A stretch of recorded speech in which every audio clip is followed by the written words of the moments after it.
देखिए, हिरणाक्ष की मैंने आपको कथा सुनाई थी, और जब मैंने हिरणाक्ष की आपको कथा सुनाई थी तो हिरणाक्ष कितना बड़ा दुर्दांत था कि संपूर्ण अपने बल से पृथ्वी को रसातल में ले गया था। हिरणाक्ष, हिरण्यकशिपु, इसके 2 पुत्र थे मेरे भाई हिरणाक्ष के, और एक का नाम था कालनेमी और दूसरे का नाम था उत्कच। बोलिए वृंदावन बिहारी लाल की। और कालनेमी बड़ा भयंकर राक्षस था। कालनेमी के 6 पुत्र हुए थे और 6 के 6 ट्विंस थे, एक साथ हुए थे अपनी माँ के गर्भ से। जैसे कि एक दिन में 2 बच्चे प्राय जन्म देती हैं माताएं, 2-2, 3-3 के ऐसा नहीं, यानी 4-4 के तो कुछ उदाहरण मिल गए, 2 के तो प्राय मिल ही जाते हैं। इसलिए इनका नाम षडगर्भ था, 6 पुत्रों का नाम। षड माने 6, संस्कृत में षड 6 के लिए बोला जाता है। ऐसे गर्भ से उत्पन्न हुए थे जो 6 गर्भ एक ही गर्भ में रहे, तो इनको षडगर्भ कहने लगे थे संक्षेप में तत्कालीन लोग। जब ये बच्चे पैदा हो गए, एक नई कथा लेकिन संबंधित कथा से, वर्तमान कथा से, उत्कच के लिए और इस सकट भंजन के लिए उपयोगी 2-4 लाइन की, 1-2 मिनट की कथा। तो 6 के 6 बड़े हुए। जब 8-10 वर्ष के हुए तो पिता की आज्ञा से, कालनेमी की आज्ञा से बोले कि हम पिता, हम तप करने के लिए जाएं। इनके वंश में रिवाज थी कि जो भी तप करेगा ब्रह्मा जी का तप करेगा। हिरणाक्ष ने ब्रह्मा जी का ही तप किया था और वरदान मांगे थे। हिरण्यकश्यपु ने तो ब्रह्मा जी से वरदान मांगे थे। तो इनको सब परंपरा मालूम थी। तो 6 के 6 ने ब्रह्मा जी का ध्यान लगा करके तप किया। जब हिरणाक्ष को ये मालूम पड़ा कि मेरे नाती, मेरे पुत्र के पुत्र ये ब्रह्मा जी का भजन कर रहे हैं, तब इतना नाराज हुआ कि उसकी नाराजगी की कोई सीमा न रही। वो उन 6 पौत्रों को, अर्थात अपने नातियों को मारने के लिए, हत्या करने के लिए तैयार हो गया। क्योंकि वो अहम ब्रह्मास्मि हो गया था उस समय, तो मैं ही ब्रह्म हूँ। उन्होंने कहा कि ब्रह्मा जी की तुम पूजा करने क्यों गए, उनकी तपस्या क्यों की? जब तप करके लौटे ना वो षडगर्भ, उनकी आपने तपस्या क्यों की? हमारे वंश में आपने भी की बाबा, तो हमने भी की। कि नहीं, जब की बात अलग थी तब हमने की, लेकिन अब तो हम स्वयं ब्रह्मा जी को वरदान देने के लिए तैयार हो जाएंगे। हम में इतनी ताकत है, हम ब्रह्मास्मि। अहंकार चढ़ जाता है ना, तो लोग क्या कहते हैं, न किसी पे कुछ ज्यादा आश्रम हो जाए तो वो सीधे या तो राधा का अवतार हो जाता है, किसी बाबा पर, किसी सन्यासी पर, किसी साधु पर, नेक तो सुंदर सी उसकी काया हो देखने दाखने में, वो सीधी किशोरी बन जाता है। फिर सीधे किशोरी का ही अवतार है। वो ये प्रचार कर देता है कि मैं राधा का अवतार हूँ। और कृष्ण के तो जाने कितने तुम देखोगे दिन रात मुकुट बांध करके रासलीला करते हुए साधु संत महात्माओं को और गृहस्थों को। वो अहम ब्रह्मास्मि, मैं ही ईश्वर हूँ, उसके मन में ये भाव आ गया था। अब तो वो उन्हें मारने के लिए दौड़ा। वो भय के कारण 6 के 6 छुप गए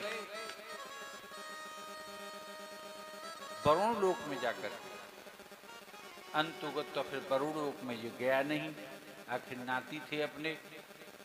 और इससे हिरणाक्ष के भय के कारण वो वरुण लोक में ही रहे लंबे समय तक, और जीवन उनका वहीं पर बना रहा। योग माया ने उन्हीं का समय पूरा हो गया था, एक एक ला करके वही रखे थे। उनको विशाप दे दिया था इसलिए हिरणाक्ष ने कालनेमी को कि 6 मैं तो तुम्हें बख्श दे रहा हूं, मार नहीं रहा हूं, तुम अपने बाप के द्वारा ही मारे जाओगे। बोलिए वृंदावन बिहारी लाल।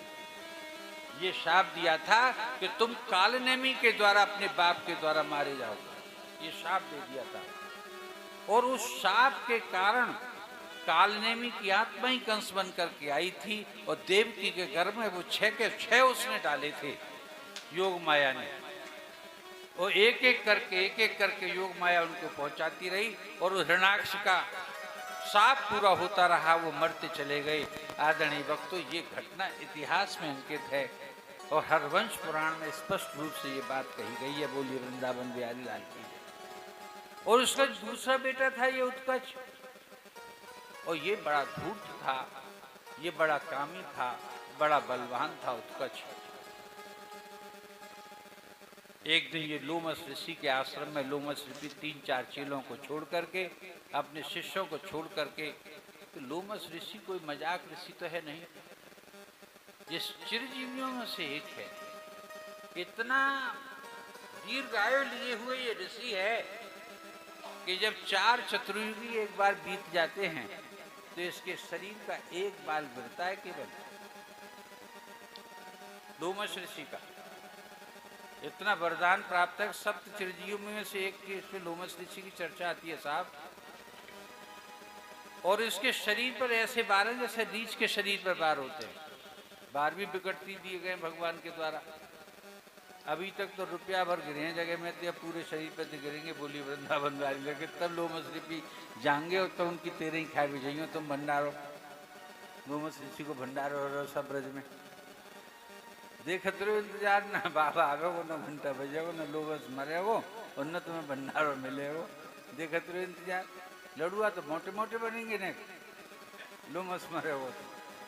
हाँ, मोटी बूंदी के मोटे मोटे लड्डू मिलेंगे, दही बूरा अलग मिलेगा। कृष्णा पहुंच गई कि पांच खाए हुए गई बेचारी।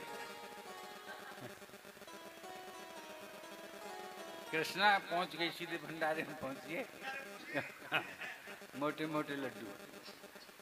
तो कहने का तात्पर्य ये है कि वो उत्कच था और उनके आश्रम में पहुंच गया और अपने संग में 4 अपनी शिष्याएं और ले गया और पूरे आश्रम को तहस नहस कर डाला अपने व्यभिचार से, अपने भ्रष्टाचार से। 2-3 चिल्लाए लठ से मार भगाए कि मैं रहूंगा या। लोमस जी जब लौट करके आए तो न बच्चे मिले न कोई, मुस्तंड सो यही मिलो और 4 से जो शिष्याएं थी वो मिली। लोमस जी ने कहा, अपने शिष्यों को नाम लिया, कोई लिस्ट शिष्य निकला ही थी, करे भाई फलाने, अरे भाई दिखाने रहा बेटा, कहाँ गई तुम लोग? देखा तो सारी क्यारियाँ उजड़ी हुई हैं, वृक्ष टूटे हुए हैं, उन पर फल लगे हुए थे नष्ट भ्रष्ट हो रहे हैं, उनमें शैयाएं लगी थी उसकी, वो सब नष्ट कर डाली गई अपनी शक्ति और सामर्थ्य से। अंदर का नजारा दृश्य देख करके, वासनापूर्ण दृश्य देख करके रहा नहीं गया लोमस पर। उन्होंने जोर से आवाज लगाई थी, कक्ष में ये विश्राम कर रहे थे महाराज उत्कच, उनको बड़ा भारी गुस्सा आया। और तुम कौन हो? कि मैं ये हिरण्याक्ष का पुत्र उत्कच हूँ। उनके सामने जैसे ही अभिमान से बोला कि ये सब किसने किया है मेरे आश्रम का? ये सब हमने किया। और कौन किया? ये हमारी शिष्याएं नहीं देख रही, ये सब आई हुई हैं या ठहरी हुई। तुम कौन हो? कि मैं लोमस ऋषि हूँ, मैंने बड़े परिश्रम से अपनी प्रभु की साधना और पूजा के लिए इस आश्रम को बनाया है भाई। क्योंकि अहंकार में तन के जैसे ही खड़ा हुआ, सो लोमस बोले जा, तेरा शरीर अभी से गलना शुरू हो जाए, तुझे साथ देता हूँ और तू प्रेत योनि को प्राप्त हो जा। तेरा ये लंबी चौड़ी सुंदर काया भी नष्ट हो जाए। तो पैरों से लेकर के उसका पैर गलने शुरू हो गई और हवा के रूप में ये परिवर्तित होना शुरू हो गया। अब हाय हाय डकरावे, जब तक कंठ तक आया तब तक वाणी अवरुद्ध होने लगी कि मुझ पर गलती हुई, ये मुझे माफ कर दो, मैं वायु रूप भूत नहीं बनना चाहता, प्रेत नहीं बनना चाहता, कि अब तो साफ लगेगा ही तुझे। मैं ब्रह्मा जी का पौत्र हूँ, मुझे क्षमा कर दो, मैं हिरण्याक्ष का पुत्र हूँ, मैं आपके चरणों में बल बल जाता हूँ, मुझे क्षमा कर दो, मैं अब ऐसा कभी नहीं करूँगा। मैं सच सच कहता हूँ ऋषिवर, मुझे नहीं मालूम था कि ये सब मेरे साथ घट जाएगा, कि ऋषियों के साथ में तुम अपराध करो तो तुम्हारी यही दुर्गति होनी है। आज नहीं तो कल ये सब होकर के ही रहेगा। वायु रूप बना दिया कि हाँ इतना कर सकता हूँ, कि फिर मेरी सदगति कैसे होगी? कि जब द्वापर में भगवान श्री कृष्ण जन्म लेंगे, उसके चरणों के प्रताप से ही तेरे पाप धुलेंगे, तभी जाकर के तुझे सदगति मिलेगी, तभी ये शरीर से मुक्ति मिलेगी, तभी तुझे सारूप मोक्ष प्राप्त होगा। आदरणीय भक्तों, अब भैया के यहाँ भैया रहेगो या के, चाहे भूत हो चाहे प्रेत हो, बोलिए वृंदावन बिहारी लाल के यहाँ। कंस के यहाँ पर ये भी आकर के बाकायदे नौकरी करने लगे थे। ये घटना यहाँ तक जो सुनाई है, ये भागवत में नहीं है, ये गर्गाचार्य जी की गर्ग संहिता में है और दूसरे ग्रंथों में है। लेकिन लोमस ऋषि केवल प्रेत था इतना कहकर के उसमें आकर के, सॉरी, ये जो है उत्कच केवल प्रेत था उसमें आकर के छुप गया था, इतना कहने से बात थोड़ी सी अधूरी रह जाती है। भागवत जी का वो पूरा साफ नहीं होता इतिहास। तब मैंने तो वो वायु रूप होकर के तो उसने कहा कि पूतना को तो पहचान लिया है। कंस की निंदा होने लगी थी कि पूतना ने नंद बाबा के बालक को मारने के लिए पूतना को भेजा, कंस ने हत्या करने के लिए पूतना को भेजा। ये बात ब्रज में फैलने लगी तो उसने चुपचाप एक प्रेत को भेजा कि तू जा और जाकर के उस बालक की हत्या करके आ। जैसे बने उस पर अपना प्रभाव जमा और उसके शरीर को ऐंठ डाल कि महाराज जी कोई सवाल ही नहीं है कि मुझसे वो बच जाए। हे राजन, हे कंस महाराज, मैं उसे मार करके अभी लौट करके आपको शुभ सूचना देता हूँ। तो वो वायु रूप प्रेत एक छकड़े में आकर के बैठ गया और उस दिन करवट बदलने का एक उत्सव था, दूसरा दिन था।